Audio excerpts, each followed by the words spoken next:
Selamat pagi, siang, sore, atau kapanpun waktu yang teman-teman pakai untuk mendengarkan podcast ini. Kembali lagi bersama saya Panji, dan bersama saya kali ini sudah ada Sena Lubdika. Dan mensayangkan saham masyarakat. Jadi kita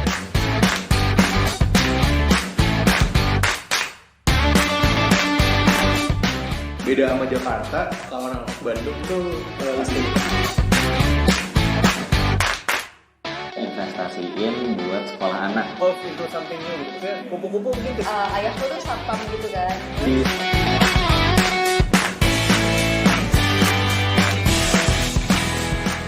Halo, Mas Andi. Jadi basa-basi ya. jadi tadi siang kita udah tag sebentar, tapi ternyata jaringannya jelek karena lagi di jalan juga gitu. Iya, tanggung ya. Jadi tanggung gitu, padahal lagi seru-serunya gitu. Cuman daripada ini maksudnya aku minta ulang jadinya, daripada nanti editnya repot gitu, terus Iya. banyak ini kan menurutku diskusi itu udah enak banget tadi tuh, kamu jelasinnya udah enak, cuman banyak ininya gitu, banyak putus-putusnya. Putus-putus, ya. Repot. Jadi Sayang. sebagai awalan ini aku gara-gara ini ya, jadi ngeliat-liat lagi nih di IG ya. Terakhir kita chat ya, abis podcastan yang dulu kita bahas koperasi juga ya di podcast aku sama Sena sebelumnya.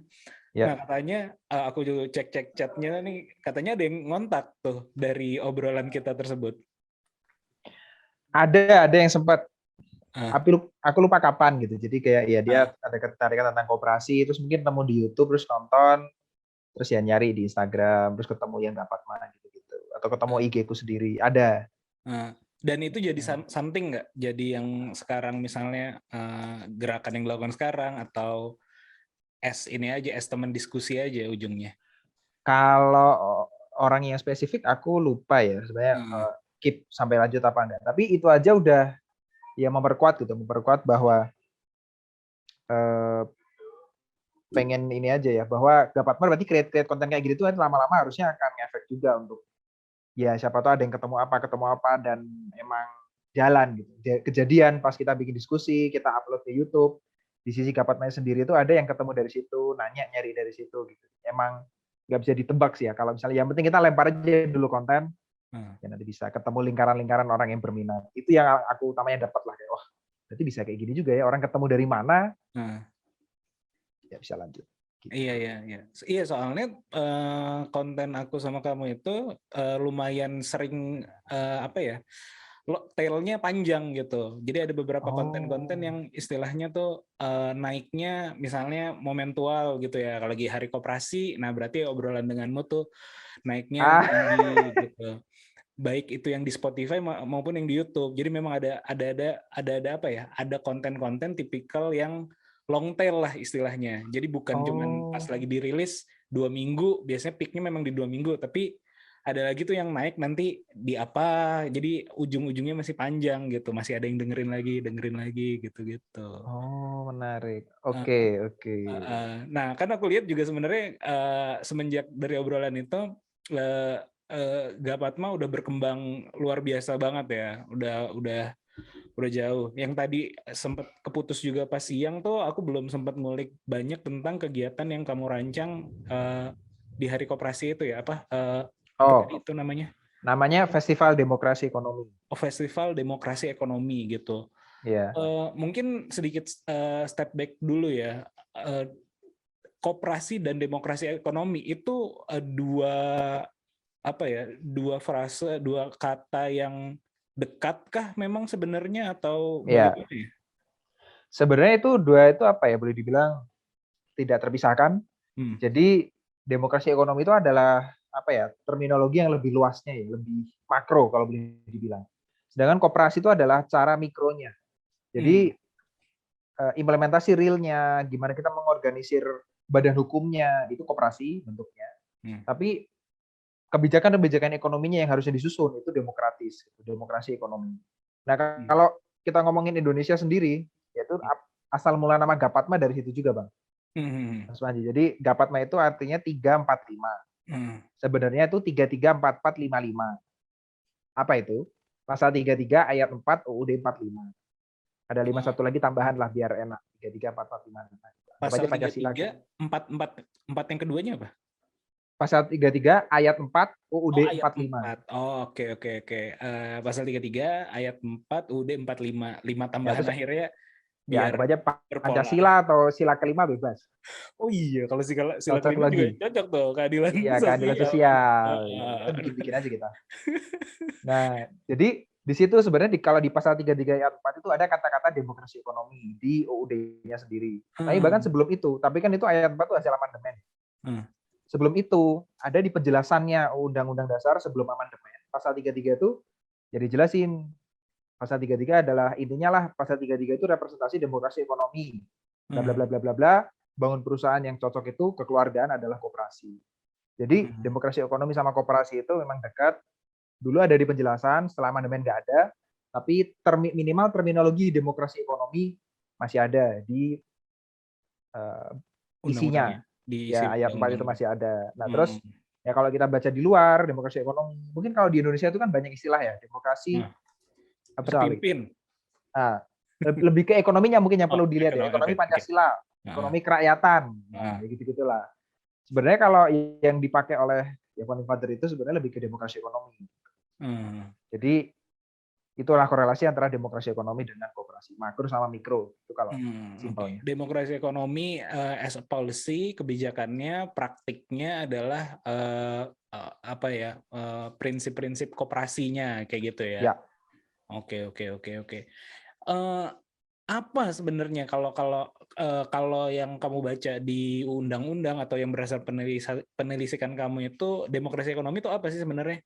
Kalau demokrasi kan simply mungkin ya ini penyederhanaan yang sangat umum ya, yaitu one man one vote kayak gitu kan, secara basicnya gitu. Kalau kita ngomong demokrasi kayak gitu. Satu orang satu suara gitu. Demokrasi Betul. ekonomi itu apa? Dua ini tuh apa gitu. Nah, sebenarnya itu betul ya, demokrasi kan sebenarnya demos dan kratos ya, jadi kan suara rakyat simpelnya ya. Terus tadi implementasi yang paling sering terjadi adalah satu orang satu suara dalam konteks politik, artinya dalam memilih, kalau di kita ya simpelnya legislatif dan eksekutif. Jadi sebenarnya kalau demokrasi ekonomi, kalau mau dibawa secara simpel, berarti di ranah-ranah ekonomi kita lakukan pengambilan keputusan dan lainnya tuh dalam satu orang satu suara. Jadi koperasi itu kan demokratis, satu orang satu suara. Yang nantinya akan harusnya cukup revolusioner itu adalah kalau tempat kerjamu dimiliki bersama-sama secara demokratis. Namanya koperasi pekerja. Gitu. Kalau di luar nyarinya worker co-op kata-katanya. Jadi itu contohnya. Jadi prinsip-prinsip demokrasi kita bawa ke dunia ekonomi yang sebenarnya kita hidup paling nggak sepertiga kehidupan kita sehari-hari kan. Maksudnya kita kerja di kantor, kita bikin usaha sendiri misalnya. Itu kan kegiatan-kegiatan ekonomi yang sebenarnya sangat dekat dengan kehidupan kita sehari-hari, yang nggak ada kata demokrasi di situ sebenarnya, ya kan? Tapi kita menganggap ya negara kita, negara demokrasi terbesar di dunia, ya minimal di Asia Tenggara, dunia itu kan kita gede banget ya. Tapi itu kita hanya melihat di sisi politik. Nah, sedangkan Bung Hatta tuh pernah bilang, ini demokrasi politik tanpa demokrasi ekonomi itu ya nggak akan sampai, itu nggak akan jadi, nggak akan kejadian. Jadi demokrasi ekonomi ya kita bawa prinsip dasarnya banget tadi yang kata Bang Panji itu sebenarnya nggak salah, satu orang satu suara, tapi kita bawa ke ranah ekonomi. Ekonomi misalnya di kantor, di pabrik, intinya tempat kita berinteraksi secara ekonomi. Yang sekarang kalau boleh dibilang simpelnya ya tidak demokratis kan, karena kan perusahaan ada pemilik yang sepenuhnya mengendalikan, pegawai yang ikut aja maunya apa. Itu yang tipikal sekarang terjadi, dan bukan satu orang satu suara, tapi satu lembar saham satu suara. Jadi kan betul. Makin besar lembar sahamnya, makin besar kekuatan suaranya. Ambilan keputusannya. Betul. Kalau koperasi kan satu orang satu suara, regardless dia masukin modal berapa. Walaupun kalau ngomongin koperasi, kompensasi ekonomi bisa jadi beda-beda. Maksudnya aku kontribusinya banyak, ya aku bisa dapat SAU. Kalau koperasi SAU ya banyak, tapi bobot suaraku satu untuk pengambilan keputusan yang organisasional. Tapi ya bukan berarti semua keputusan kita harus rapat ya, nggak bisa jalan gitu. Iya, iya, iya. Gitu. Nah, itu sebenarnya udah kita obrolin pas waktu itu ya. Aku sempat Ya, challenge gimana kalau dalam suatu perusahaan ya orangnya kalau ngambil keputusan karena satu suara ngambil keputusan yang jelek dan berdampak pada pemodal besar, ya statementmu kan ya udah kalau si orang yang nggak mau kerja sama lagi mendingan bisa mundur, dan itu jadi runtuh lah sistemnya kayak gitu kan. ya. Nah, tapi aku juga memang tertarik ya, maksudnya secara ide dan juga beberapa implementasi, terutama pasca pandemi, bukan pasca ya, ketika pandemi ini gitu ya. Beberapa tuh aku mulai kolektifkan dalam suatu organisasi yang aku jalankan ya di usaha gitu. Paling tidak satu dari sisi sharing resource, dan juga karena kemarin kan pandemi 2020 tuh terutama di 2020 ya berdampak banget gitu ya. Jadinya aku coba bikin sistem yang lebih lebih egaliter, dan ada beberapa ide-ide juga yang keluar. Misalnya waktu itu kamu sempat share terkait dengan ada perlombaan apa kayak gitu ya terkait dengan pendanaan dengan sistem koperasi kayak gitu. Nah, aku sempat tahun lalu tuh aku ada ide bikin ini kan, digital asset stock gitu buat dijual-jualin, baik itu foto, stok video dan lain-lain. Karena pandemi lagi naik, orang-orang di rumah biar dapat tambahan kerjaan. Nah, akhirnya itu sempat aku lempar, walaupun makin kesini makin lebih spesifik lagi bahwa untuk yang teman-teman disabilitas akhirnya aku coba arahkan ke situ gitu. Belakangan ini misalnya fotografer yang disabilitas, yang tuli dan segala macam. Nah, karena dari sisi aku pendiri atau yang kepikiran ide itu jadi relatif mindset bisnis juga ujung-ujungnya. Kalau kayak gitu jadinya tidak terlalu costly di awal. Yaitu karena kan sharing, ibaratnya gue nggak mesti bayar di awal untuk dapetin stok foto lo, atau dapetin video yang lo bikin untuk ditaruh di platform gue kayak gitu. Tapi mindsetnya adalah ya karena ini kepemilikan bersama, nanti dibayar per pembelian juga memang, tapi ya ini milik bersama, jadi share-nya hampir kurang lebih sama lah kayak gitu, bahkan jauh lebih besar di dia kayak hal-hal seperti itu. Nah, itu motifnya dalam diri, karena aku termasuk yang agak sulit menyatukan antar sosial dan bisnis ya. Nah, niat di dalam diri itu adalah koperasi atau model kolektif kayak gitu adalah salah satu strategi biar cost-nya murah. Nah, apakah itu menyalahi prinsip jatuhnya? Karena mindsetku di bisnis gitu ya. Menurutmu gimana tuh? Kalau dibilang cost, kalau kita pakai kacamata perusahaan yang biasanya, itu memang benar, Mas. Karena begini, kalau dari perusahaan yang tipikal, kan berarti kan ada yang pegang kapital, lalu kapitalnya itu orang direkrut lalu digaji kan. Karena memang mindsetnya tipikal ya, pemilik perusahaan dengan pekerja. Ya pekerja digaji, pekerja melakukan sesuatu sesuai dengan arahannya dari yang punya perusahaan, tapi itu dihitung sebagai cost karena gaji. Tapi kalau kayak kita lagi mau mulai startup aja sama co-founder beberapa orang, kita kan nggak main gaji kan. Kita mainnya keringet kan. Maksudnya aku capek ngurusin apa, kamu capek ngurusin development, kamu capek ngurusin desain, itu kita hitung sebagai ini jadi ownership kan, jadi saham di startupnya yang baru mau jalan itu. Jadi cost-nya boleh dibilang nggak ada kan. Tapi sebenarnya cost itu berubah menjadi ownership. Kalau tipikalnya di startup. Nah itu sebenarnya arah mikirnya mirip kalau di koperasi ya. Jadi kalau memang bisa mendapatkan orang-orang yang mau menjadi pemilik bersama, jatuhnya apa yang kita lakukan itu bukan cost dari sisi perusahaan ke kita, tapi ya ini kita chip in, effort, saham, capek, energi gitu kan, dan ya harusnya nanti jadi balik lagi kita karena sama-sama punya kita bareng-bareng. Kalau cost as in ya ada pergerakan uang dari satu ke dua gitu ya, misalnya dari seseorang ke seseorang lainnya. Tipikal perusahaan adalah ya ada yang punya perusahaan dia ngemodalin, modalnya keluar jadi gaji, ya cost-nya berkurang. Tapi ya jatuhnya harus ada yang dibagi bersama, itu yang mungkin kesulitan berikutnya ya. Bisa jadi orang lebih milih tadi kan, orang lebih milih udah aku modalin tapi apapun profitnya, apapun ownership-nya di aku semua. Karena dia melihat ada potensi atau melihat valuasi berikutnya. Itu bisa jadi kan kayak trade off jadi. Iya. Kalau aku itu memang tadinya itu sih kepikiran gara-gara pandemi banyak orang di rumah, tidak banyak pekerjaan, memang ada motif sosialnya sedikit gitu, ada motif sosialnya lah kayak gitu.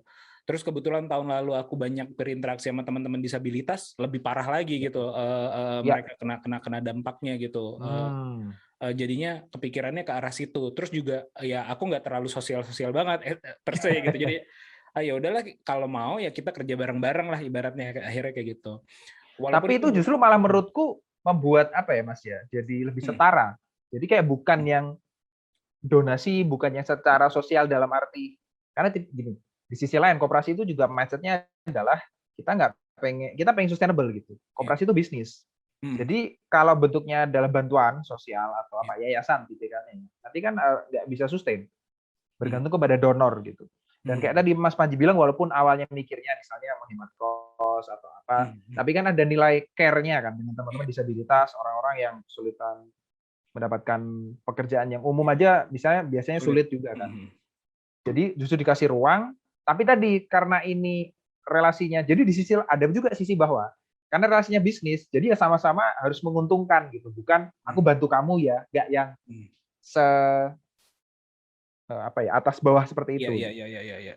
Iya itu sebenarnya yang aku ini kan, karena yang di aku akhirnya itu orang-orangnya jago-jago Sen. Jadi misalnya dia fotografer Paralimpik kemarin, karena dia dia tuh fotografer Paralimpik, kerjanya pas di Asian Paralimpik yang di Jakarta kayak gitu. Terus juga banyak teman-teman yang tunarungu ya atau tuli kayak gitu, yang memang filternya misalnya aku lihat desainnya bagus gitu, desainnya bagus banget, tapi salah satu resistensi dia adalah ketika udah mulai ngelamar kerja lalu dia pakai bahasa isyarat, dan ini si pemilik bisnisnya atau si perusahaannya udah reluctant dulu, oh ya kamu mendingan ini.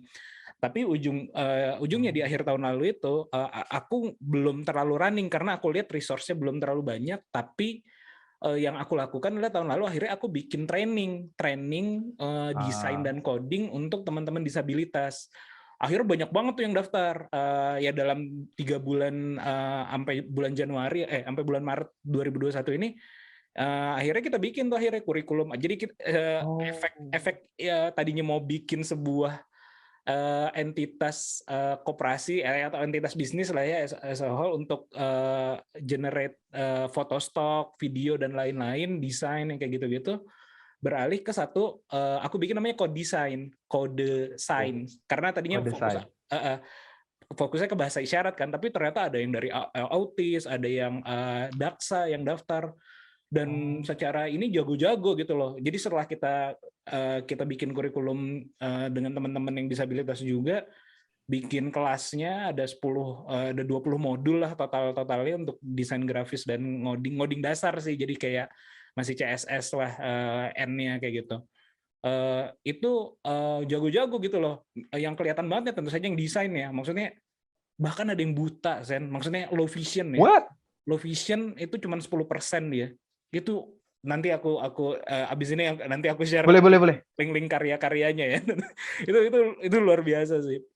Oke, balik lagi ke tadi biar nggak terlalu jauh. Nah, aku secara pribadi tertarik juga, bahkan ini kita aku sama teman-teman beberapa teman-teman alumni Jerman gitu, kita lagi bikin semacam kayak asosiasi lah kayak gitu, asosiasi tapi memang arahnya ke arah bisnis juga gitu. Nah, beberapa prinsip yang ingin aku tetapkan di sana adalah masalah egaliternya juga gitu. Bahkan istilahnya pembagiannya SHU juga kayak gitu di profitnya. Tapi dalam konteks kan ini nggak digaji karena asosiasi gitu. Kita selevel semua, chip in-nya pun disamakan semua gitu ya. Kita sama-sama chip in, nominalnya disamakan, dan juga secara nah, tapi aku lagi propose ke teman-teman juga, masih on discussion sih, baru Rabu depan diskusinya rapatnya ya, bahwa kontribusi ini bukan nanti misalnya di akhir tahun ada keuntungan, nah bukan dibagi berdasarkan chip in-nya aja, karena kan rata ya chip in-nya. Betul. Akhirnya aku bikin 3 parameter usulanku ya, yaitu adalah kontribusi terhadap revenue, kontribusi terhadap activity, sama kontribusi terhadap equity, memang yang tadi saham itu.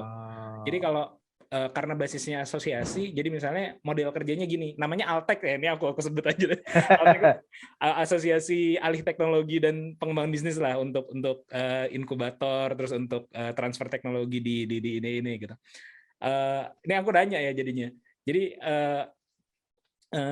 kontribusi terhadap revenue, kontribusi terhadap activity, kontribusi terhadap equity. Nah ini sama lah ya. Cuman yang dua ini aku bikin rasio gitu. Misalnya yang equity adalah 20%, kalau terhadap revenue itu 50%, kalau terhadap activity itu 30%. Sehingga kan nggak semua activity itu ada revenue-nya. Jadi misalnya yang Betul. kita webinar gratis, nah itu masuk yang 30%. Tapi biar mereka termotivasi juga untuk oke, gue pengen ngerjain misalnya bikin sebuah webinar kayak gitu.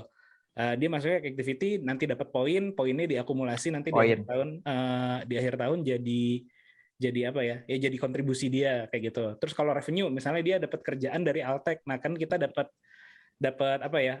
Komisi lah atau masuknya ke Altek lalu dia dapat dapat fee gitu. Nah, komisi ke Altek ini nanti diakumulasi juga di akhir tahun, kontribusi dia terhadap revenue akhirnya kayak gitu. Jadi aku bagi 3 kayak gitu. Nah, tapi ini aku nggak ngerti prinsipnya ya, kalau apakah ini bisa dibilang kayak koperasi gitu atau Iya. Iya. Bisa benar. Jadi tadi menarik. Jadi memang ada kadang gini, ada perusahaan yang bentuknya nggak koperasi tapi memasukkan nilai-nilai koperasi. Di sisi lain ada juga koperasi badan hukumnya, tapi secara eksekusinya tidak koperasi, ada juga. Nah kalau yang Mas Panji ceritain itu malah nggak tahu bentuknya apa ya. Mungkin asosiasi perkumpulan atau iya, apa? Perkumpulan ya. Tapi prinsip koperasi yang tadi itu ada Mas. Yaitu aku lupa kata-kata persisnya. Intinya tuh kontribusi ekonomi anggota itu intinya dikembalikan secara proporsional dengan kontribusi dia. Jadi kalau ada keuntungan dibagi secara proporsional. Nah kata-kata proporsionalnya kontribusi ini di-define terserah sama koperasi masing-masing. Persen-persenannya ya gitu. Bebas. Misalnya ya kalau dia koperasi konsumen bentuknya minimarket, mungkin dia mau simpel aja. Oke, untuk anggota yang lebih banyak beli di kita, maka itu poinnya lebih besar dari yang lain. Misalnya 1 tahun aku beli 1 juta total, Mas Panji beli 500.000 total, dan hanya itu yang jadi parameter kontribusi. Berarti nanti SAU-nya aku 2:1 sama Mas Panji. Karena aku 1 juta, Mas Panji 500.000. Iya. Tapi kalau misalnya nggak cuma 1 parameter kayak tadi Mas Panji bilang, ya bisa juga. Sebenarnya yang penting itu bukan masalah persenannya berapa. Ya kalau yang penting di total 100%, dan untuk awal ya sudah, yang penting kira-kira saja gitu. Mana yang lebih penting, mana yang pengen di-boost gitu. Kalau dari yang aku tangkap, misalnya revenue mau di-boost dulu kan, karena buat membangun apa ya, kas bersama istilahnya. Jadi tadi revenue paling besar, habis itu aktivitas, baru apa tadi namanya? Equity. Jadi kontribusi aktivitas terakhir. Nah, jadi aku ngelihatnya kalau kayak gitu, sebenarnya yang penting untuk awal ya pendekatan dari segi semangatnya atau kira-kira ini yang paling penting. Tapi habis itu kuncinya adalah silakan bisa direview tiap tahun apakah ini benar apa enggak. Kalau belum benar ganti aja. Jadi bisa disepakati untuk perubahan. Menurutku kekuatannya demokrasi itu harusnya adalah di sisi bisa berubah. Asal di awal kita bisa pendekatan, oke lah insya Allah ini yang terbaik buat sekarang ya, deal jalan. Tahun 2 tahun berjalan, wah ternyata revenue terlalu besar. 40%, gedein yang aktivitas karena kita ternyata butuh aktivitas. Jadi gitu. Beberapa kali ada yang pernah ngobrol kayak gini tentang koperasinya dia gitu. Jadi dia koperasi pekerja, aku mau mikir gini cara ngitung kontribusinya Mas poin gitu. Ya di-convert jadi poin. Itu jadi apa ya? Bisa gitu. Tapi aku juga ingetin, gini gimana Mas ya standarnya, mana yang proporsi paling besar gini. Aku bilang ya silakan pendekatan aja, disepakati yang penting dan bisa diubah sewaktu-waktu. Itu aja udah cukup. Iya. Itu bagus banget sih Mas Panji. Terus tadi apalagi egaliter kan satu. Jadi 2 sebenarnya koperasi itu. Pengambilan keputusan 1 orang 1 suara. Tapi kalau untuk kompensasi ekonomi bisa proporsional gitu. Itu sih. Jadi itu kuncinya. Ketika pembagian ekonominya proporsional, tapi pengambilan keputusan itu tidak demokratis, jatuhnya nanti ya yang uangnya besar akan mengatur bagaimana skema kompensasi. Kan? Tapi kalau kita sama-sama di posisi yang sama, 1 orang 1 suara, ya perubahan terhadap skema kompensasi itu jatuhnya akan bisa lebih adil karena ya memperhitungkan semua feedback gitulah ya. Iya, oke, buat bahan aku nanti tambahan ngomong. Iya. Terus tadi mungkin kalau bisa, mungkin tidak tiap tahun semua uang dikeluarin sebagai SHU, supaya ada yang mengendap untuk memperbesar organisasi. Iya, Jadi SHU kan tipikalnya paling berapa persen? Dan tadi yang sistem poin ataupun bahkan share-nya itu memang aku nanti akan bilang open discussion gitu kan. Aku juga nggak tahu skill nulis itu berapa, tapi aku misalnya lebih tahunya terkait dengan apa kayak gitu kan, nanti biar ada diskusi sebenarnya di situ. Jadi poinnya terus juga share-nya kayak gitu-gitu sih. Memang itu nanti aku akan open. Ini jadi nanya colokan nih gara-gara buka-buka jadi itu. Tapi pas itu apa secara semangat dan prinsip align. Jadi nggak mesti sosialis ya? Terminologi sosialis ini agak sulit ya sebenarnya. Banyak apa ya? Ya dengan kapitalisme, sosialisme gitu, banyak apa ya? Banyak beban masa lalu. Jadi sulit kalau mau di-define gitu. Sebenarnya aku juga kadang kalau ngobrol sama orang sering beda definisinya. Tapi kalau mau ditaruh simpel ya, koperasi sebenarnya emang semangat koperasi itu sosialistis ya arahnya. Maksudnya mementingkan manusia di atas profit atau uang, karena kan base-nya satu orang satu suara itu. Jadi orang dulu yang dihitung, bukan uangnya. Walaupun kalau mau registrasi atau join koperasi kan tetap diminta buat chip in modal kan, namanya simpanan pokok biasanya. Kayak gitu. Jadi kalau tadi katanya apakah tidak harus sosialis, aku lebih ke kurang bisa yakin menjawab dengan oke ya. Soalnya maksudnya aku ngambil contoh 2 aktivitas yang aku lakukan yang bisa self claim agak-agak deket koperasi lah. Tapi sebenarnya aku bicara motifnya. Motif aku itu bukan humanis banget sebenarnya gitu. Kalau tadi, tapi justru lebih bagaimana misalnya dalam konteks yang kedua tadi, biar sama-sama kerja kayak gitu, biar semangat gitu misalnya. Atau di konteks yang pertama tadi ya biar gue menurunkan cost awal gue gitu. Itu kan bukan sesuatu yang pure sosial humanis lah ya bahasa ininya, bukan sosialis. Takutnya sosialis tadi ada beban masa lalu itu ya. Iya. Tapi gini sih Mas, mungkin yang aku bisa tanggapi terkait itu adalah kalau buatku pribadi, sebenarnya koperasi itu bentuk usaha yang logis. Ketika memang kita tidak ingin hanya 1-2 orang yang mendapatkan impact ekonominya gitu. Kalau yang aku tangkap tadi dari Mas Panji kan, untuk yang kasus pertama berarti kan lebih ke, walaupun awal mulanya mikirnya mengurangi cost gitu kan, tapi keterlibatan semua orang ditarik. Gitu. Untuk yang kedua lebih ke karena memang merasa egaliter dengan sesama yang lain. Berarti gimana nih usaha bersama yang bisa lebih egaliter ya? Format koperasi atau kontribusi ekonomi tetap proporsional, tapi untuk keputusan bisa 1 orang 1 suara. Ya untuk mendorong kontribusi. Buatku pribadi memang koperasi itu sebenarnya sistem insentif gitu, menyelaraskan insentif. Gitu. Jadi itu embedded, bukan sesimpel. Ya kalau PT kan sebenarnya simpel ya. Aku dapat 5 lembar, Mas Panji 10 lembar. Mau gimana pun juga ceritanya kalau profit ya aku dapat 5 banding 10 Mas Panji gitu. Nggak ada opsi-opsi lain kecuali dibikin di luar skematik gitu. Maksudnya ada gaji, ada apa, itu kan di luar tentang susunan perusahaannya gitu. Tapi kalau koperasi itu tadi bisa ditaruh di dalam anggaran rumah tangga gitu, bahwa cara kita menghitung SHU adalah begini. Jadi bisa diubah tapi tidak seenak jidat yang menguasai gitu. Iya, betul. Kira-kira begitu. Jadi kalau lebih rata. Jadi lebih ratanya itu sehingga mungkin sisi sosialistisnya lebih kepada ya jadinya nggak akan ada yang 1-2 orang kaya sendiri jatuhnya kalau memang dari awal berangkatnya format usaha koperasi, karena ya kamu nggak bisa semena-mena memilih gaji sendiri atau membangun sistem kompensasi sendiri. Kalau bikin PT sendiri, perusahaan sendiri misalnya cuma berdua bertiga ownership-nya, ya mau bikin gaji dirimu 100 juta, pegawaimu 3 juta ya bebas. Ya kan? Tapi kalau misalnya koperasi berarti kan pegawai itu pemilik, dia ngelihat lah, kok kamu ngambil gaji gede, aku cuma segini, bisa di-counter. Dalam konteks tadi misalnya poin ya nanti bisa diperdebatkan dan hal-hal lain. Oke, menarik San. Tapi biar masuk lagi ke tema ini tadi bikin festival demokrasi ekonomi. Ya.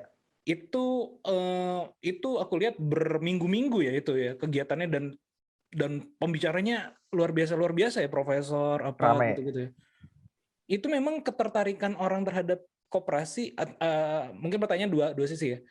Penggiatnya banyakkah dan memang sebegitu tertariknya orang sehingga kamu bisa bikin yang hadir banyak nggak kayak gitu-gitu?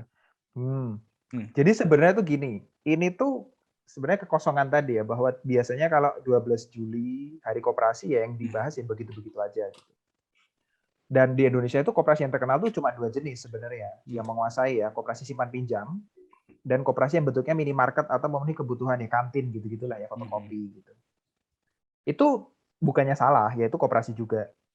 Sama koperasi pekerja, salah. Koperasi pekerja yang dari BUMN tuh, perusahaan gede-gede biasanya kan ada perusahaannya, ada koperasi karyawan deh, koperasi karyawannya. Koperasi karyawan. Itu yang tipikalnya ada di Indonesia. Bukannya salah, tapi itu sebenarnya koperasi punya potensi lebih besar dari itu. Jadi memang dapat malahir itu kan karena mengisi, kita ngelihat kekosongan bahwa koperasi yang justru bisa revolutionary, yaitu koperasi pekerja, koperasi platform, koperasi multi pihak, dan koperasi-koperasi lain di sisi-sisi yang penting gitu. Misalnya koperasi perumahan, koperasi pangan misalnya, di Indonesia itu masih jarang.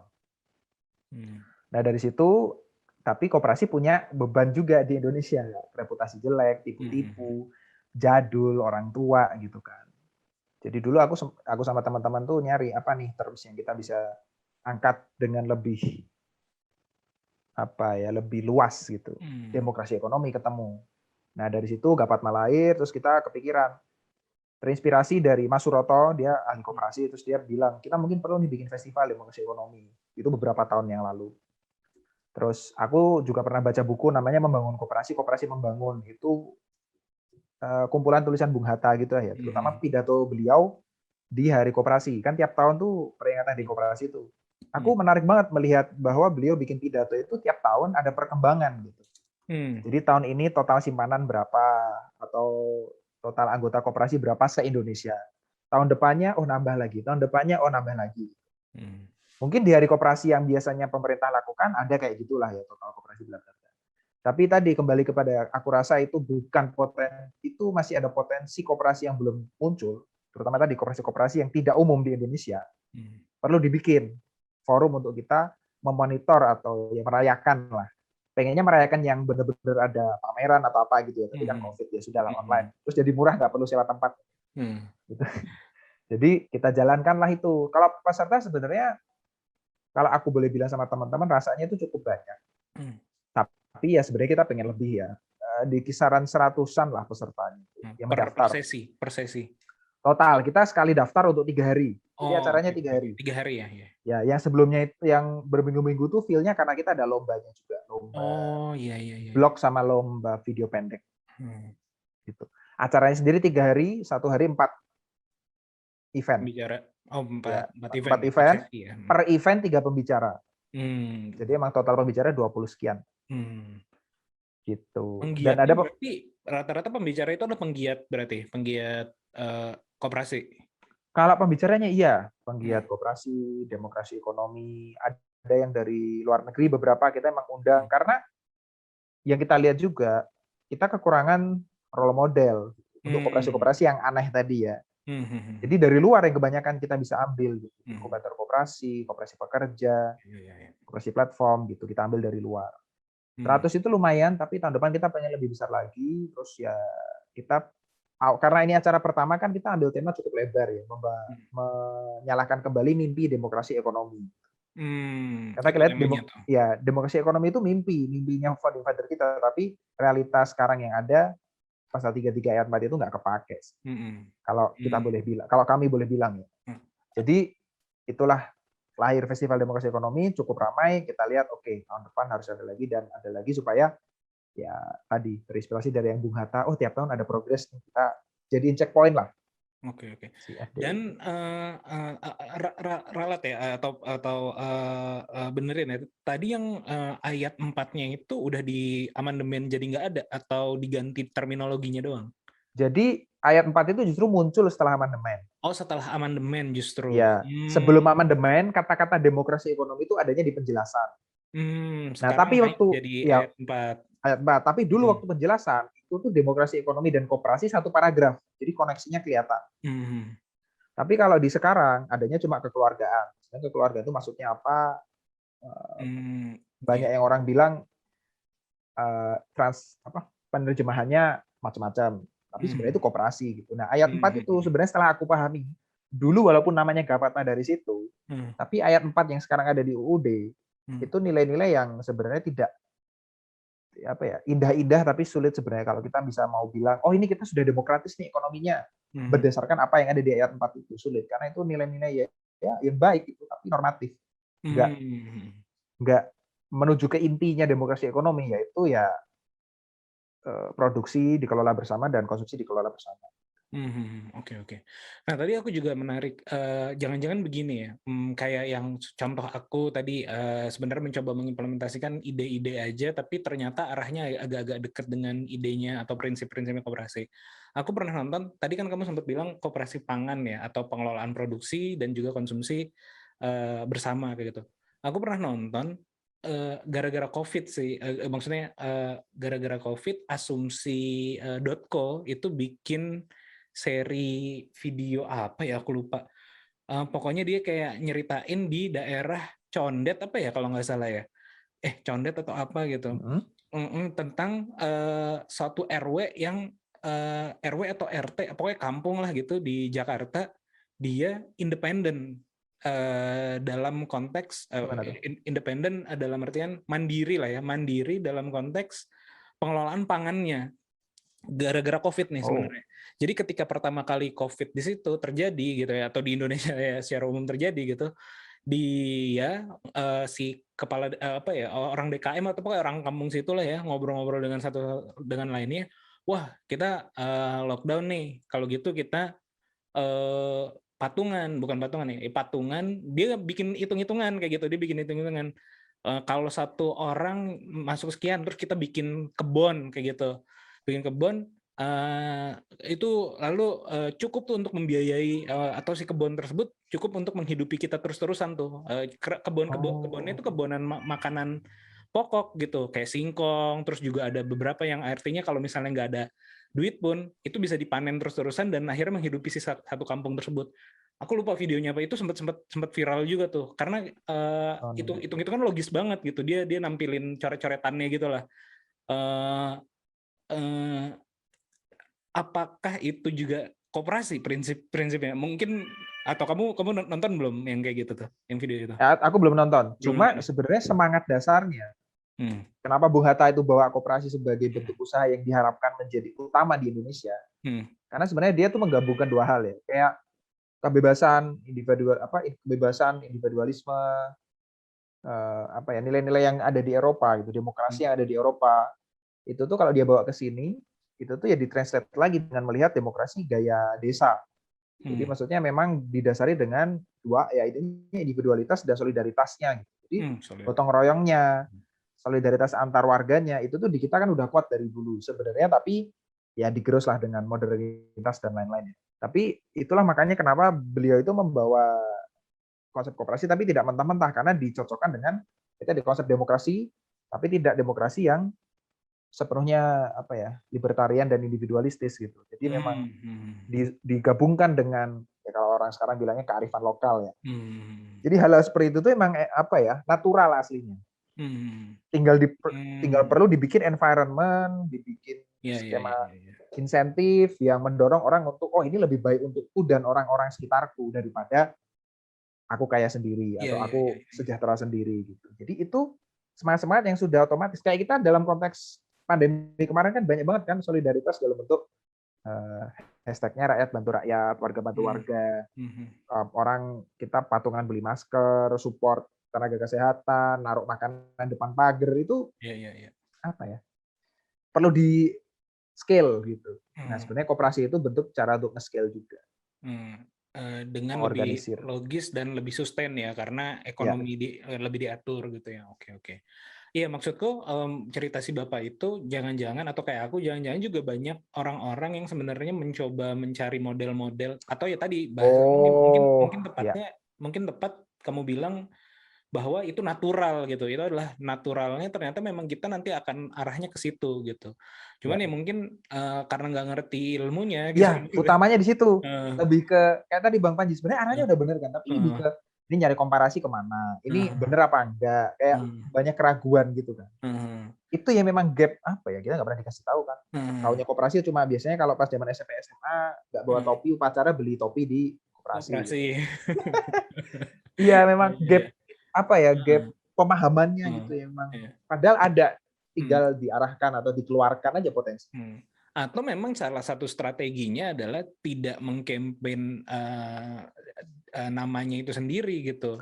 Kayak Oh misalnya, iya, kayak misalnya kalau ada beberapa kan kalau di Inggris gitu atau di ya di Indonesia juga sih, di Indonesia mungkin lebih akrab lah kayak ekonomi syariah kayak gitu kan. Cuman kan salah satu apa ya, mungkin ada di beberapa telinga tuh agak-agak panas lah kayak gitu. Cuman kan prinsip-prinsip yang dikembangkan misalnya apa ya, profit sharing atau cost plus scheme kayak gitu-gitu, itu kan sebenarnya kalau di bahasa Arab kan jadi ada istilah Islamnya kayak gitu, istilah syariahnya. ya Cuman betul. yang di sounding para pelakunya terutama di Inggris sih, karena kan kuat banget ya ekonomi Islamnya di sana gitu. Tidak mengedepankan nama tapi esensi. Jangan-jangan mungkin biar lebih apa ya? Iya. Jadi esensinya yang penting itu sebenarnya prinsipnya kayak gini. Ini prinsip yang saling menguntungkan gitu, misalnya profit sharing atau Saling tadi menguntungkan ya. cost plus kayak gitu. Tidak, kalau kita pendekatannya ke pendekatan Islam, itu riba tuh. Kalau kayak gini yang nggak riba, nah itu kan orang lebih panas gitu kan. Ya. lebih kupingnya kadang-kadang ini gitu. Bener sih. Bisa kayak gitu juga tuh. Cara komunikatnya itu memang ya gitu. Itu salah satu hal yang membuat kita memilih demokrasi ekonomi dibanding koperasi. Untuk tema besarnya gitu. Jadi memang ada beberapa hal yang aku sepakat sih Mas Panji, bahwa kalau emang orang udah resisten terhadap sesuatu ya coba cari tadi makna aslinya, dan yang mungkin kita bisa wujudkan ulang, yang penting tersampaikan. Esensinya gitu. Esensinya. Nah, ngomongin pandemi kemarin yang tadi kamu bilang ada saling bantu dan segala macam. Terus juga kan gara-gara pandemi juga isu ini meningkat gitu, yaitu universal basic income gitu. Bahwa salah satu reasonnya misalnya kalau di negara-negara lain berani dengan tegas lockdown adalah ya karena ada beberapa kebutuhan yang memang dijamin gitu. Dikasih uang saku gitu dan segala macam. Temenku ada orang Indonesia di Jerman dapatnya sama, nggak ada sama kayak orang Jerman dapat yang kemarin berapa bulan. Di Tokyo juga ada yang kayak gitu, yang sempat berapa bulan full lockdown dapat sama. Walaupun dalam konteks ya nggak tahu apakah sehari-hari tanpa ada pandemi itu tetap dapat, tapi setidaknya pandemi ini membuat kita berpikir jangan-jangan itu matters gitu. Nah, aku lihat kamu kan bikin juga tuh Jamesta ya, jaminan apa lagi kepanjangan? Jaminan pendapatan dasar semesta. Jaminan pendapatan jadi universalnya semesta ya. Jaminan pendapatan dasar semesta kayak gitu. Motifnya apa tuh? Jadi kalau yang program Jamesta Istimewa ini yang kita coba lakukan ya, kita rancang di Jogja, itu tuh motifnya ada beberapa ya. Satu ya, dalam konteks pandemi kan sebenarnya bantuan banyak yang tidak tepat sasaran, bantuan banyak yang dicomot-comot, ya kan, Pak Juliari Batubara, terus 10.000 lumayan kan, 10.000 kali sekian, banyak juga ternyata. Terus banyak ya tadi kualitasnya, kalaupun memang ada bantuan tersampaikan kualitasnya jelek kan, seperti ada berita beras yang menggumpal dan lain-lain. Itu contoh-contoh ya, bantuan udah ada, tapi banyak kekurangannya. Sebenarnya ada metodologi yang benar kata Mas Panji, di banyak negara itu jadi muncul lagi. Oh, COVID nih, banyak orang terkena impact-nya. Gimana kalau kita bikin, karena semua orang terimpact, ya udah semua aja dibantu. Muncul, naik lagi topik basic income. Atau Jamesta ya, kalau di Indonesia kita artikan Jamesta. Jadi trigger awalnya itu kan kayak situasi pandemi. Ditambah lagi sebenarnya Jamesta ini tuh sebenarnya di banyak negara itu sudah diuji cobakan ya. Di negara maju maupun di negara berkembang. Ada di India, Jerman, US, Kenya gitu. Tapi di Indonesia itu belum ada. Program yang semacam itu ada, tapi biasanya targetnya ke anak. Jadi di Papua itu ada, sama di Sabang. Itu ada Universal Child Grant. Jadi yang dikasih itu anaknya, lewat ibunya ya. Untuk ya mensupport tumbuh kembang anak. Dari kementerian itu? Dari kementerian? Ada beberapa programnya lokal sih kalau Atau ada keterlibatan organisasi internasional ya, aku lupa. Tapi ada anggarannya waktu itu. Tapi itu contoh yang berjalan. Cuma kalau yang bentuknya universal basic income, yang bentuknya pendapatan dasar yang tanpa syarat kepada ya semua orang, yang bentuknya eksperimen itu belum ada sama sekali. Yang itu membuat walaupun sudah banyak kesuksesan UBI di luar, di Indonesia itu masih wacana betul dan banyak kontroversial. Kemarin Januari 2021 ada namanya Kongres Jamesta. Jadi ada beberapa organisasi di Indonesia yang memang membawa dan berusaha mengadvokasi Jamesta. Ada KPRI, Prakarsa, Indo Big Network, UBI Lab, Infit, ada beberapa yang lain aku lupa. Jadi dari kongres itu tuh harapannya ya kita lebih membawa ide Jamesta ini kepada mainstream atau bahkan bisa jadi kebijakan beneran. Cuman ya melihat animo yang kemarin ada dan ya tipikal pengambilan kebijakan di Indonesia, kalau benar-benar jadi kebijakan pemerintah, kelihatannya kok masih jauh. Jadi supaya membantu proses advokasi tetap jalan. Tapi kita pengen di luar itu, kalau aku pribadi sih pengen skema Jamesta yang swadaya gitu. Jadi kita yang membiayai sesama masyarakat, ya dibagi ke sesama masyarakat. Meski memang ada kesulitan di situ ya, bahwa ini kalau masalah duit tuh yang duitnya gede itu pemerintah. Iya. Kalau sesama masyarakat ya ntar ada mentok. Tapi kita biarkan itu dulu, makanya sekarang kita pengen eksperimen supaya kita bisa minimal debat UBI di Indonesia tuh bukan nanti gimana, nanti orang udah kasih uang malah malas-malasan, nanti orang kaya dikasih buat apa, kenapa semua orang dikasih, dan seterusnya yang kita akan coba pengen babat dengan ini loh, ada contoh realnya, hasilnya seperti ini. Jadi bukan nantinya atau takutnya gitu, enggak. Oh, berdasarkan di sini. Berdasarkan data ini. Jadi diskusinya maju. Oke. Menarik ya. Tadi siang aku juga kita udah sempat diskusi ya bahwa salah satu yang kamu utarakan bahwa salah satu aku berpendapat ya, aku rekap sedikit tadi siang, kalau memang kalau memang universal basic income itu adalah hal yang baik gitu ya, atau ya simply aja kadang-kadang karena aku sendiri sering ngerasa bahwa ada beberapa program pemerintah yang tidak tepat guna lah gitu atau tidak tepat sasaran atau apapun lah istilahnya, artinya nggak berdampak langsung ke masyarakat lah gitu ya.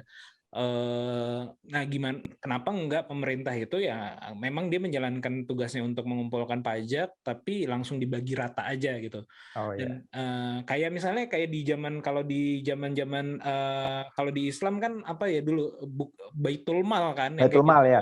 Cuman ngumpulin duit aja, distribusi udah kayak gitu. Jadi fungsi governance-nya itu bukan ke ya mungkin ada sebagian ya, karena kan amil juga dapat kalau di Islam.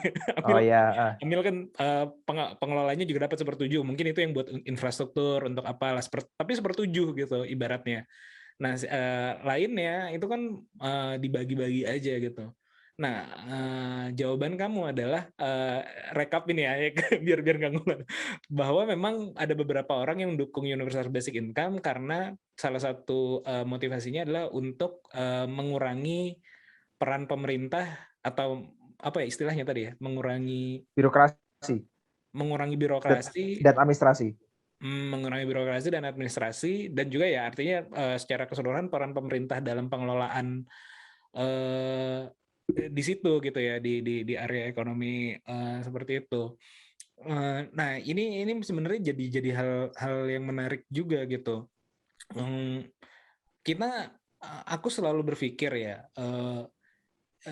ekstrim itu kelihatannya indah gitu kan, itu yang kayak tadi aku pikir ekstrimnya ke situ. Ekstrimnya ke sana atau ekstrimnya ke sini gitu, itu biasanya kelihatannya indah gitu. Tapi kan memang yang paling baik adalah yang menengah gitu loh. Jadi apa namanya?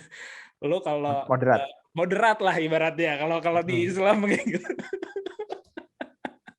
Moderat itu selalu keputusan yang terbaik karena kan memang kutubnya jauh gitu dan manusia kan lebar gitu.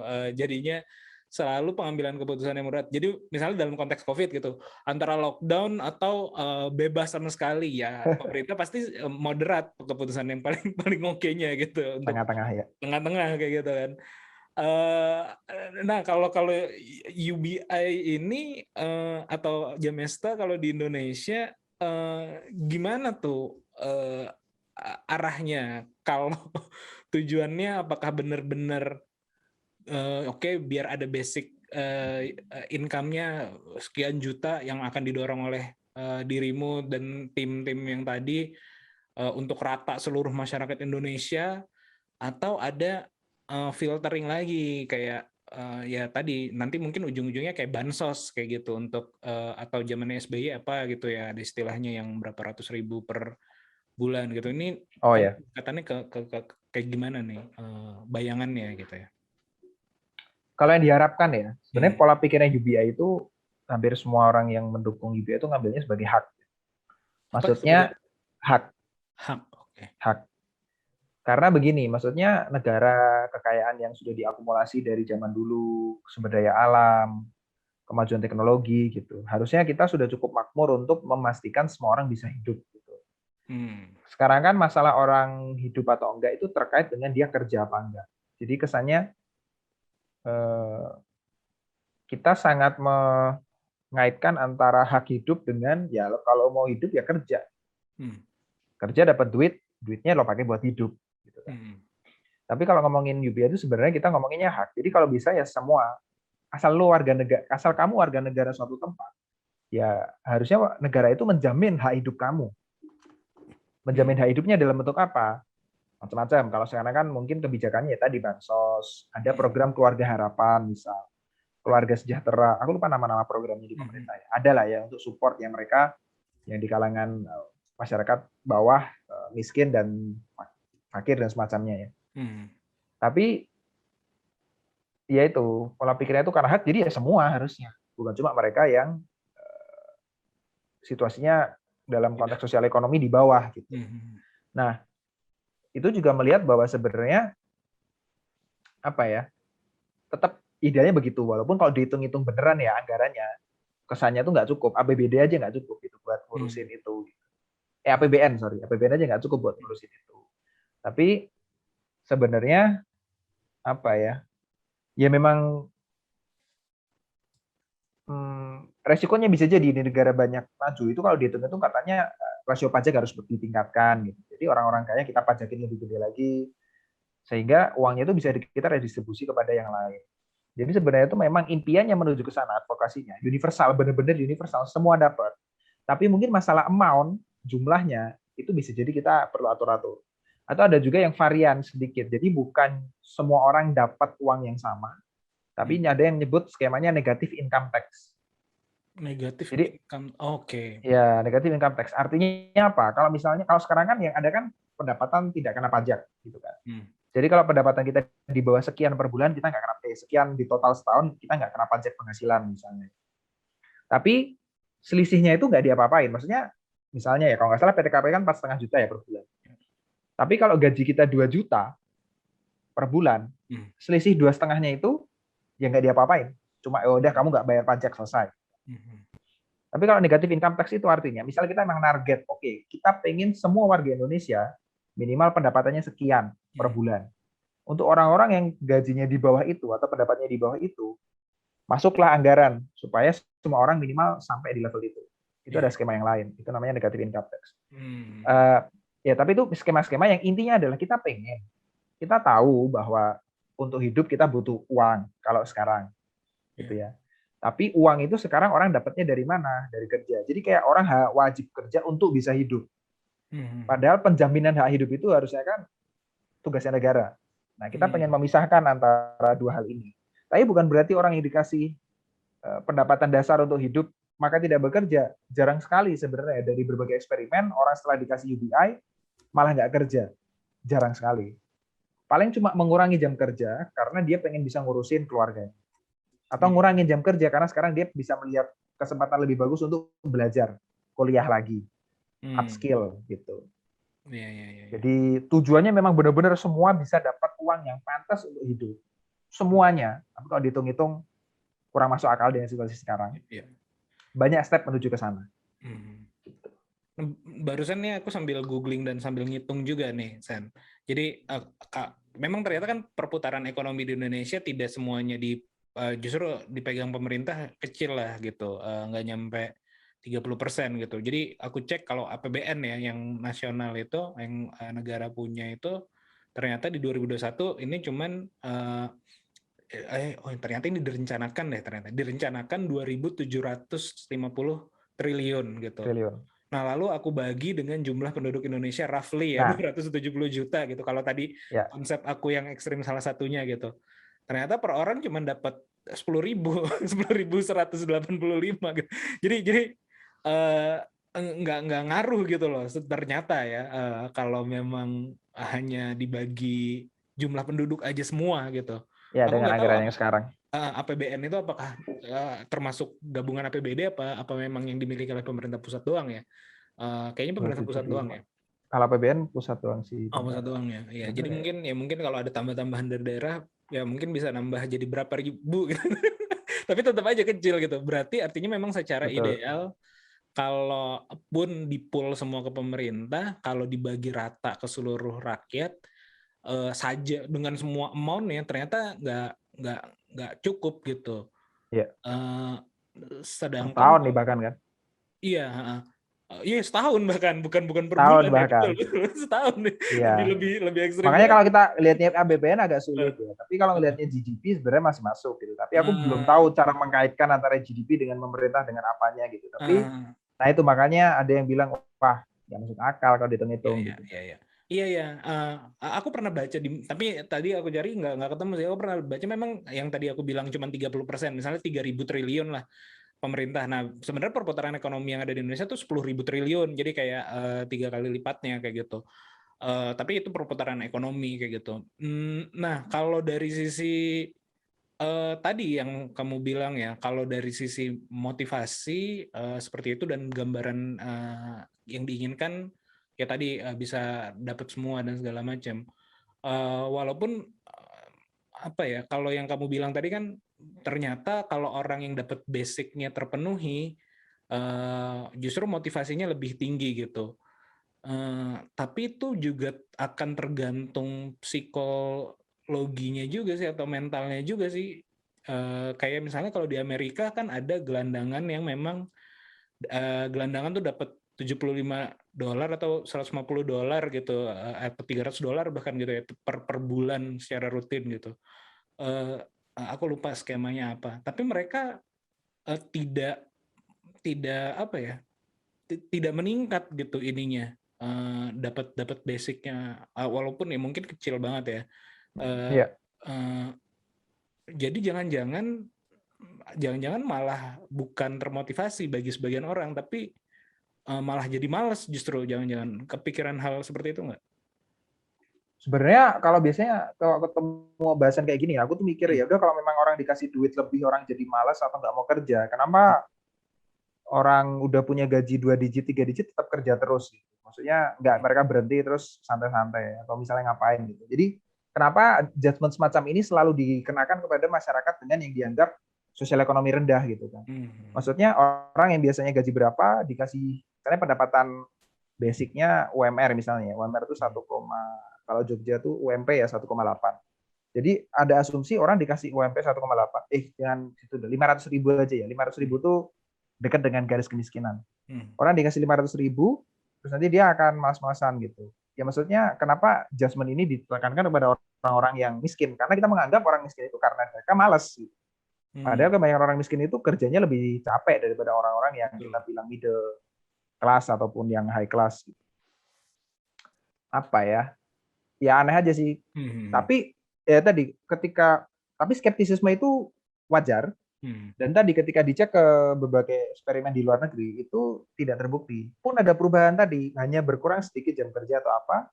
Dan itu pun dengan diganti dengan halal yang sebenarnya juga bermanfaat secara sosial. Maksudnya secara society itu bermanfaat gitu. Tadi ngurusin orang tua, anak, upskilling atau menabung untuk mencari pekerjaan yang lebih baik itu ada juga.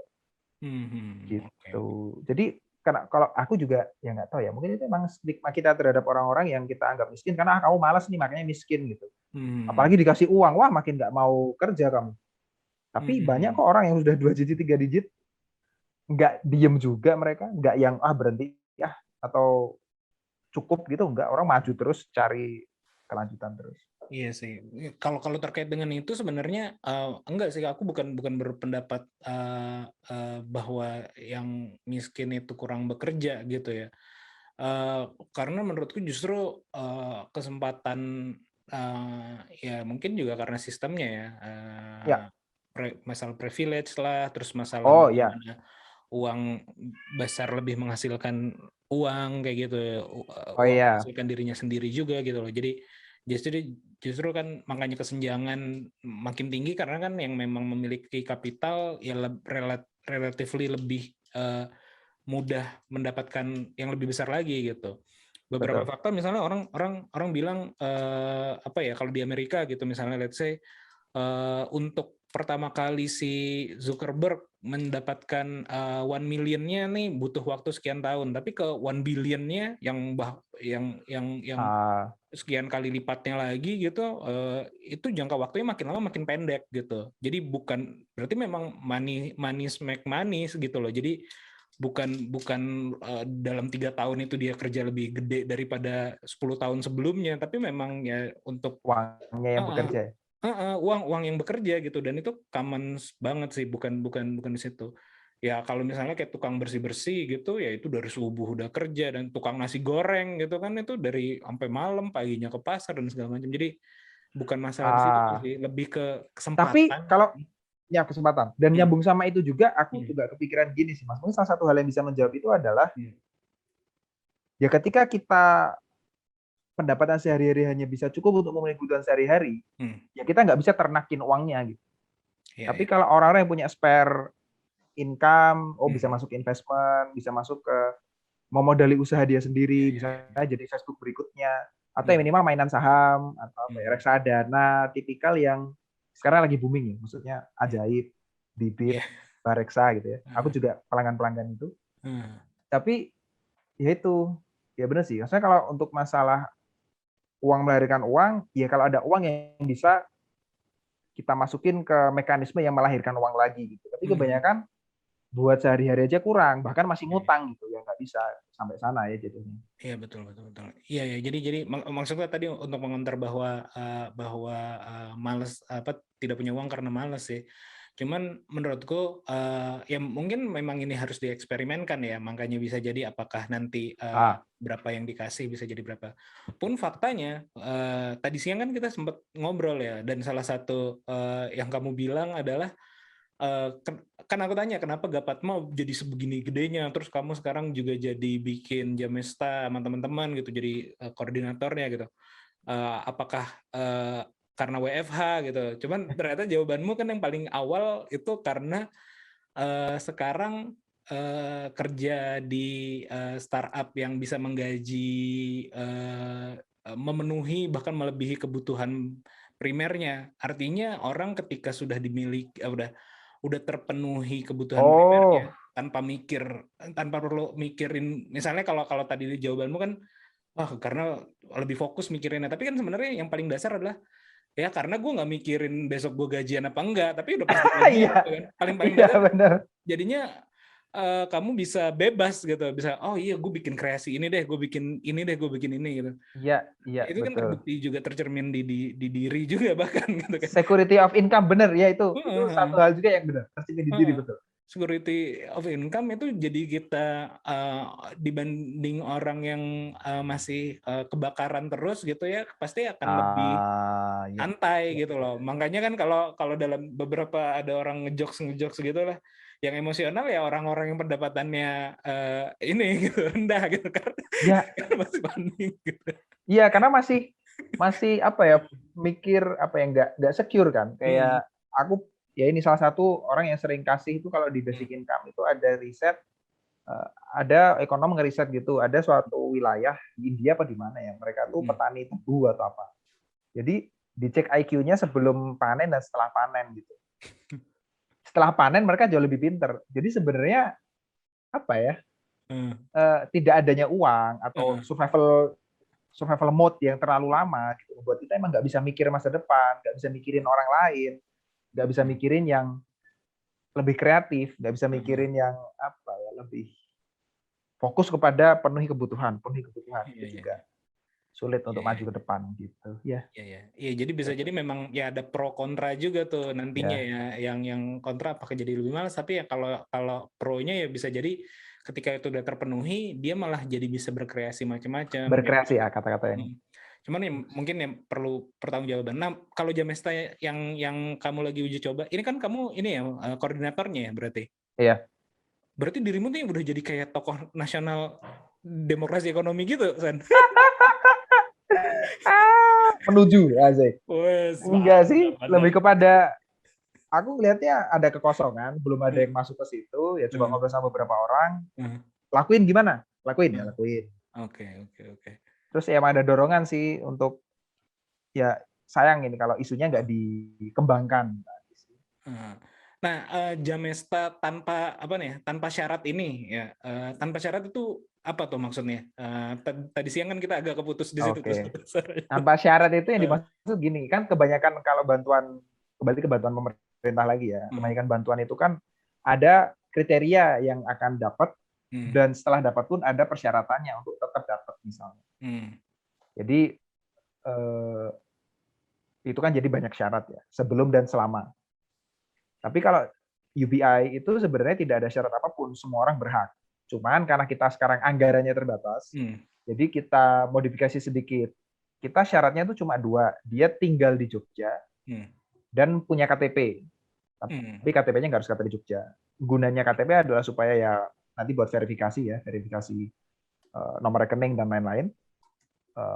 Tinggal di Jogja karena kita pengen ya memang dia hidup di Jogja yang kita perhitungkan. Karena Jogja kan UMP-nya salah satu yang paling murah se-Indonesia. Jadi uangnya memang tidak besar, tapi impact-nya harusnya cukup besar dibanding kalau misalnya kita bikin sejenis 500.000 di Jakarta, nggak kerasa. Iya, betul. Contoh. Nah, tanpa syaratnya di situ. Jadi kita makanya dari semua orang yang eligible dengan 2 syarat yang simple itu, lebih kepada untuk ya geografisnya kita lock gitu ya. Semua yang eligible kita akan acak gitu. Jadi masing-masing orang akan punya kode, nah kodenya itu kita acak nanti. Nah, dari pengacakan itu, oke, berarti Pak Joni dapat atau Bu Ismi dapat gitu. Nah, tanpa syarat. Kalau buat eksperimen, syaratnya sebenarnya ada sih, tapi lebih ke diminta ngisi kuesioner, udah itu aja. Tapi kita nggak minta after itu ya. Iya, sebelum, selama dan setelah. Tapi maksudnya gini, tipikal bantuan biasanya tuh, kamu misalnya program keluarga harapan kalau nggak salah tuh namanya ya. Kamu dapat bantuan tunai dari pemerintah, tapi kamu anakmu harus sekolah, kamu harus ikut ini A, B, C, D, E, F, G. Gitu. Prakerja kan, kamu harus ikut training ini, nanti baru dapat uang. Ya, kita nggak minta mereka buat kerja tertentu, kita nggak minta mereka buat, kamu jangan resign ya, kita nggak bilang apa-apa. Ini uangnya. Tapi ya untuk terkait uangnya kita nggak minta mereka melakukan apapun, tapi ini dong isi kuesioner ini untuk proses kita memahami bagaimana sebelum, selama, dan setelah mereka mendapatkan si Jamesta. Oke. Ekonomi nggak ada berarti ya? Syarat ekonomi nggak ada. Jadi asalkan dia mau ngisi, kita anggap dia merasa butuh dan bisa. Jadi misal pun ada sultan, bukan sultan beneran ya, anak sultan. Kalau Jogja nih, sensitif nih. Iya, Jogja, aduh. Ada orang kaya Joey dan dia kebetulan dapat diacak, dapat dia, ya kita akan kasih ke dia. Tujuannya juga menghilangkan stigma gitu, bahwa UBI ini hak semua. Jadi bukan, kamu tidak mampu maka dapat bantuan. Bahkan kan kalau pemerintah kadang pakai stiker taruh di rumahnya, kan ada juga yang kayak gitu ya. Kan jatuhnya merendahkan. Di sini kita untuk sesama peserta yang menerima 10 orang ya, kita plan-nya minimal, ya mereka akan tidak khawatir gitu. Bukannya mereka miskin atau apa ya. Ini banyak yang dapat dan maksudnya ini diacak kok, bukan aku karena yang nggak mampu, bukan karena aku apa gitu. Ya. Itu juga yang sering terjadi di beberapa teman-teman aku pas lagi kuliah dulu ya. Dia untuk beasiswa tidak mampu juga tidak mampu, tidak sebegitu tidak mampunya. Jadi nggak dapat gitu.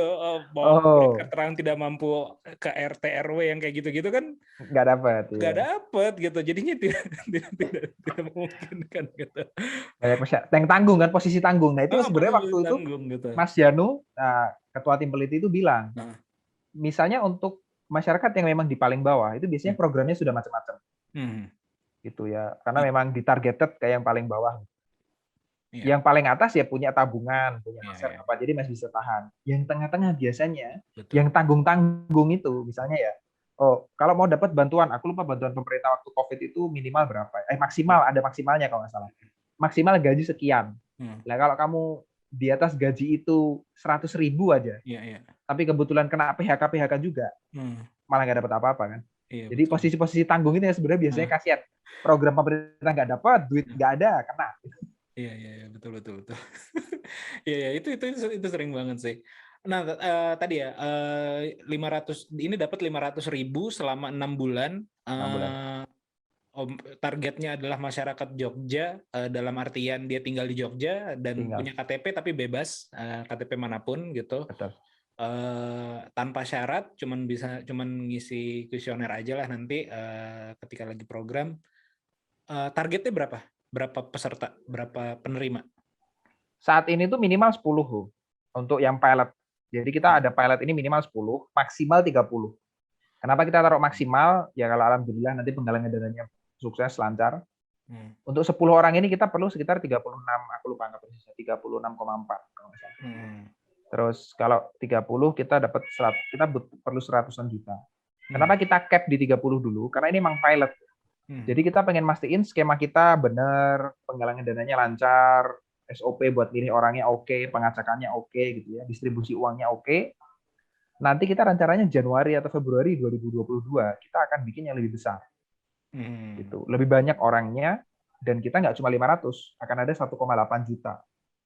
Targetnya tuh 1,8 targetnya juta pembagian. Ya, jadi ada sekian orang kena 500, ada sekian orang dapat 1,8.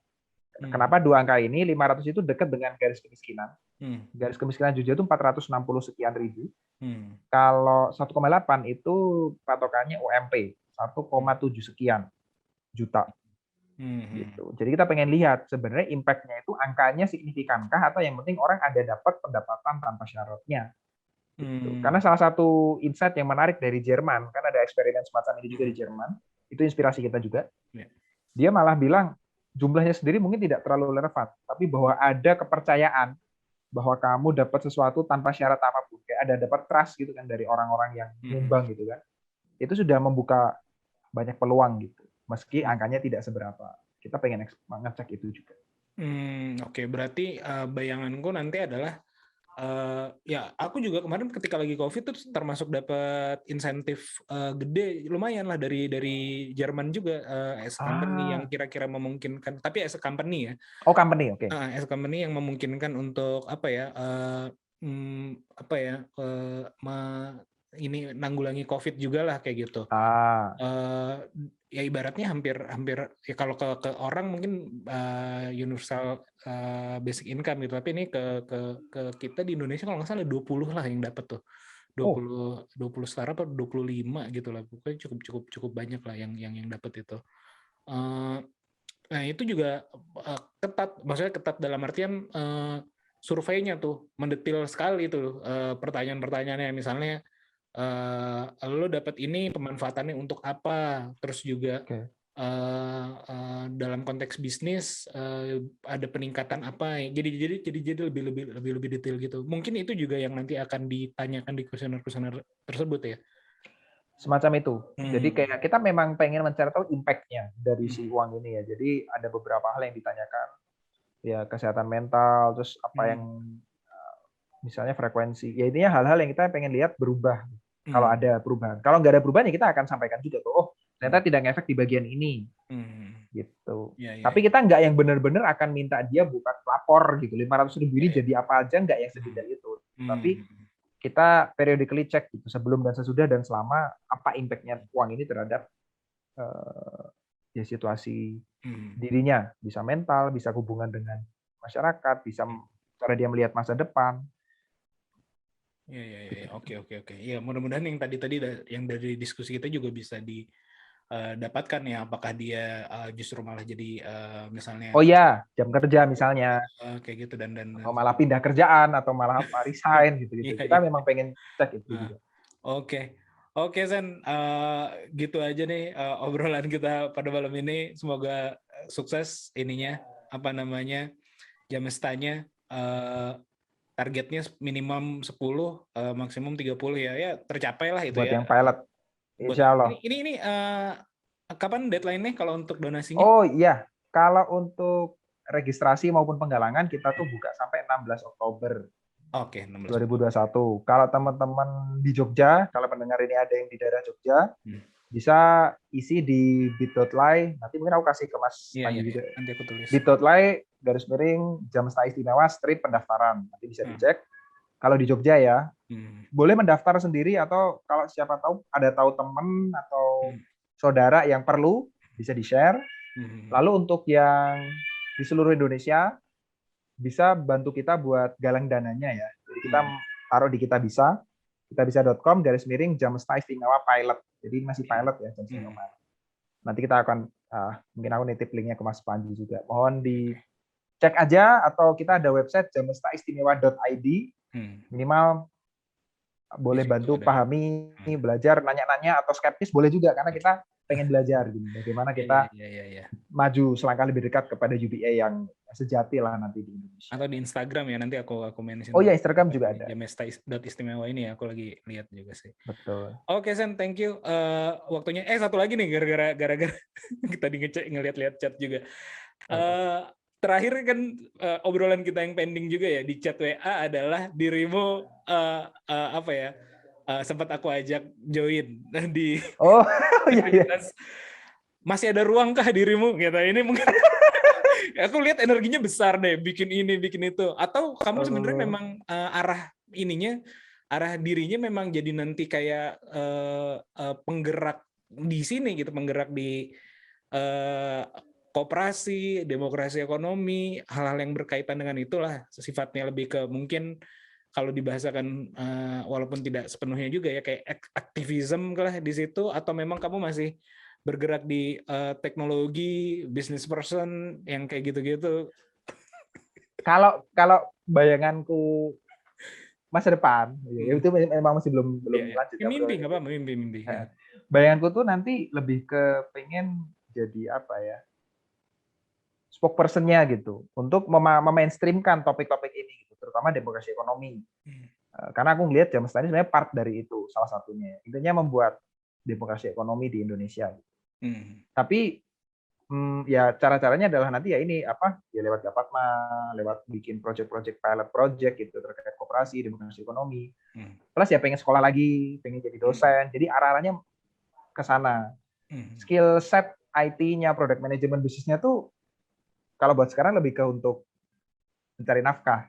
Tapi di sisi lain juga ini skill set yang jarang orang punya juga ya. Maksudnya kombinasi product management, bisnis, misalnya bisnis acumen yang sebelumnya udah ada dari zaman bisnis walaupun belum terlalu jago ya, tapi dibangun terus.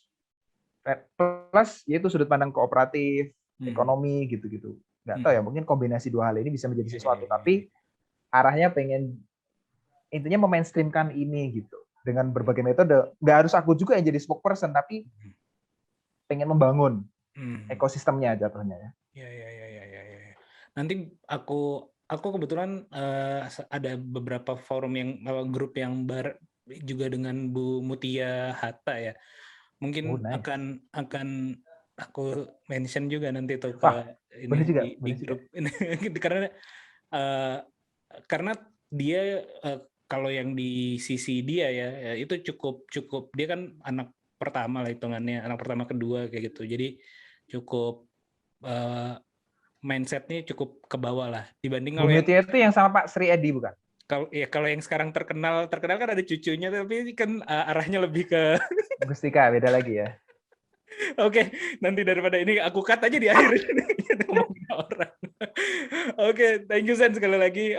Sorry nih jadi panjang banget dan juga kita 2 kali tag tadi ya sih. Nggak apa-apa. Tapi paling yang ini yang akan aku rilis. Thank you, makasih juga yang udah dengerin sampai akhir. Semoga obrolan kami ada manfaatnya. Sampai ketemu di podcast Ngobrol Bisnis episode berikutnya. Bye. Thank you.